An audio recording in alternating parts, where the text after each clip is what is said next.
Greetings, hope you're doing well. This is a quick review for the newest album from Taylor Swift titled Folklore. I will open up with the fact that I have not fully enjoyed a Taylor Swift album in her extensive discography. Some of her singles are fantastic, but in terms of full-length records, no dice up to this point for me.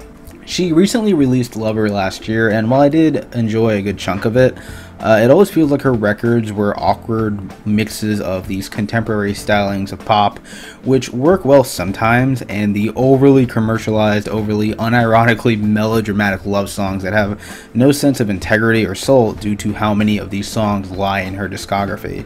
This is not the case for Folklore, however, because this is bar none my favorite T Swift album. Where some of her most recent material has been these contemporary pop pieces integrated with hip-hop, R&B, and electropop, on Folklore, the sound palette mostly consists of these sullen country slash indie folk slash piano slash semi-orchestric sounds. And no, just because it's indie doesn't automatically make it a more personal or mature record. It's paired incredibly well with the more focused and potent songwriting that still has that essence of melodrama, but not as a detriment to the album, more as a device to accentuate these intimate topics Taylor is talking about. On the song Cardigan, Taylor is singing about a past relationship where she was involuntarily another girl, meaning she was being played and cheated on. But the sharp-ass songwriting turns what should be a sad turn of events into a song about Taylor being the wiser, and that fact being proven in the present day.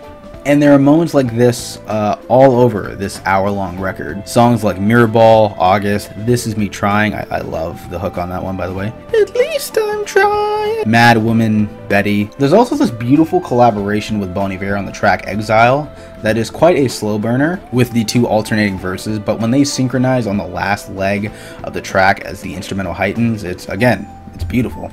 There were a couple of tracks that didn't really capture my attention all that well.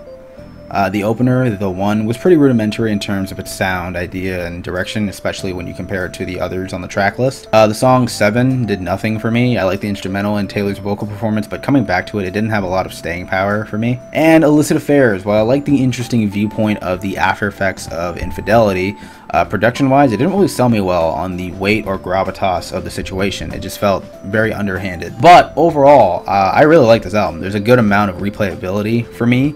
I think the instrumentation for the most part is great. I thought the songwriting was really strong and more fluent in expressing Taylor, and I'm interested to see if she continues in this direction for future projects. I'd give it a